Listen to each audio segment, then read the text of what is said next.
So maybe you're on the fence. Xbox Series X. Should you buy one? In this video, I'm going to give you 5 reasons to and 5 reasons not to buy the Xbox Series X in 2024.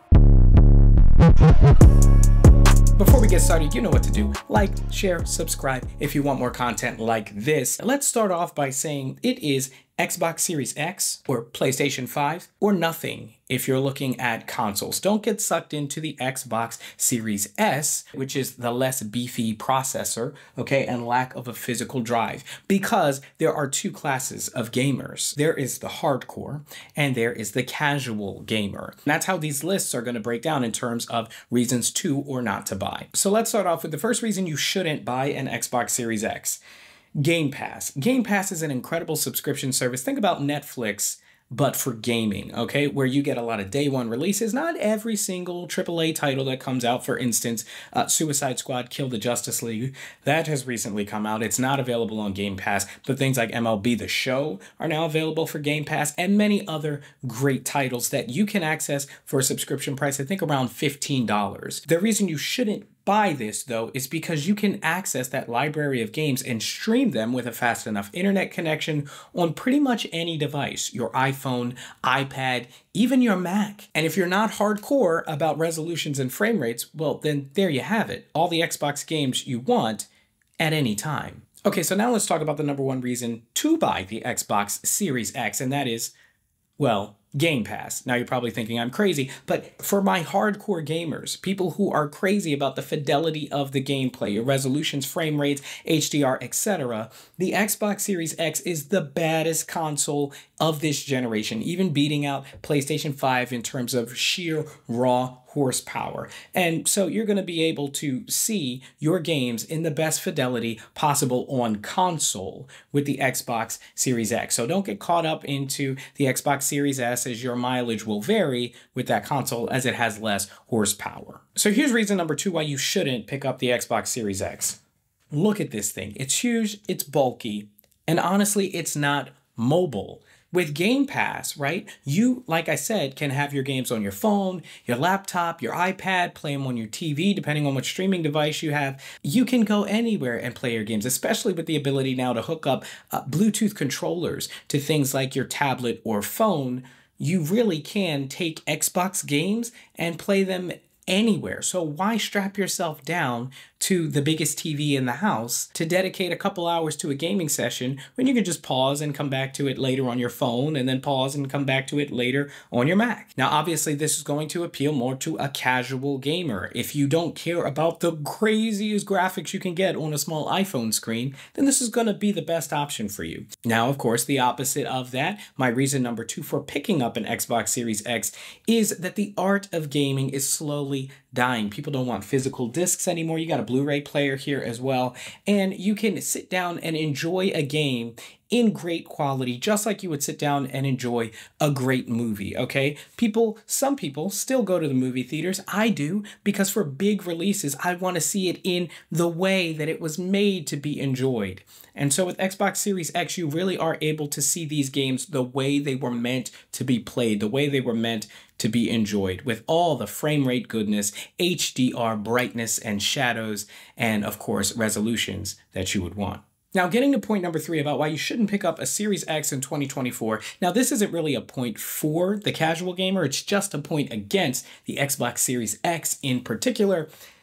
PlayStation has better exclusives. Now, I know that's a subjective point, but listen, you're talking the Spider-Man games, you're talking The Last of Us, the God of War, and a plethora of other amazing games. You're really just in no way, shape, or form going to be able to play those games on the Xbox Series X. So unless you are a die-hard Halo onlyist or Forza, which is an amazing game, that's really it in terms of games that make other gamers jealous about Xbox. But then again, with Xbox close ties to Microsoft being owned by them, and with Game Pass now, you really can just get a Game Pass subscription as a PlayStation player and then play your Xbox games on your phone or your tablet or your laptop. So you can have the best of both worlds without having to pick up a Series X. And now to my third reason why you should pick up a Series X is that exclusive games can change from year to year, and you never know when a company is right around the corner from releasing the next big, amazing exclusive AAA title. Now, does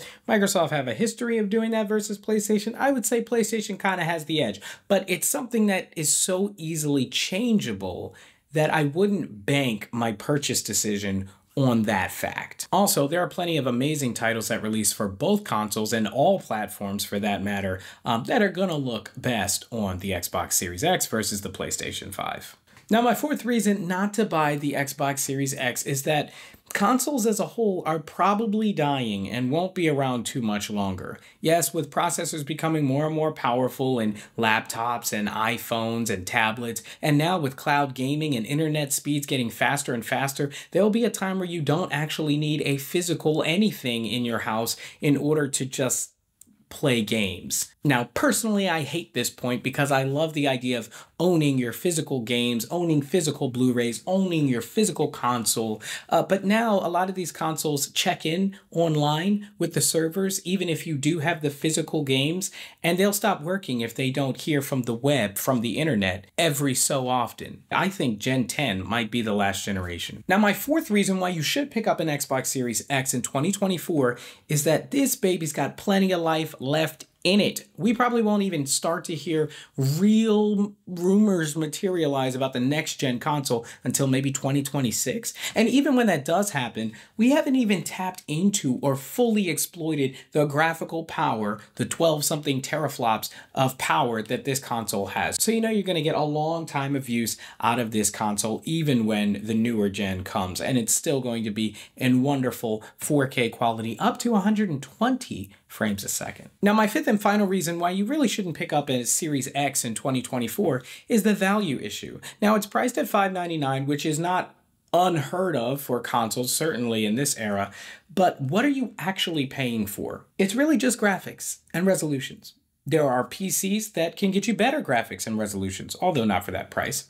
There are streaming boxes that can do a great job of gaming, even in 4K, but do a ton of other things much better than the Xbox.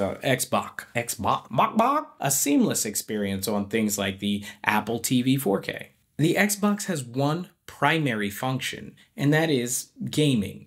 Everything else that it does is an afterthought or secondary. And because of that, I think it's going to die the death that many devices did when the iPhone came out, to be honest. It was one device that did so many different things. Yes, its primary function was a phone, I guess, but that's probably one of the last things that people actually do on their iPhones now is get on a phone call, right? And so while the game consoles held on and put up a good fight, I think that as tablets and phones get incredibly more powerful in terms of their graphics and CPUs, the game consoles, its days are numbered. So be forward thinking, be lightweight, game on the cloud, faster internet, game console in your phone. And that leads to the fifth reason why you definitely need to buy an Xbox Series X. This is a time-honored tradition, a favorite pastime of young people all around the world, and people of all ages for that matter. Sit down with a physical game and enjoy it. And with the Blu-ray player in there, sit down, watch a movie. Don't stream it. Streaming does 4K now and HDR, but you will notice a quality difference when sitting down to watch a Blu-ray versus something you stream. Okay, we're not going to get into the details about that. For $5.99 and to save a bit of gaming culture, I think that's worth the price. So with that being said, of course, I want to hear your thoughts. Let me know down in the comments below. Love to chat it up with you guys down there. As always, be sure to like, subscribe, and click the bell so you don't miss when I drop new episodes just like this one. Thanks so much for watching. I'm Chris Grant Jr. It's The Granite Geek Show.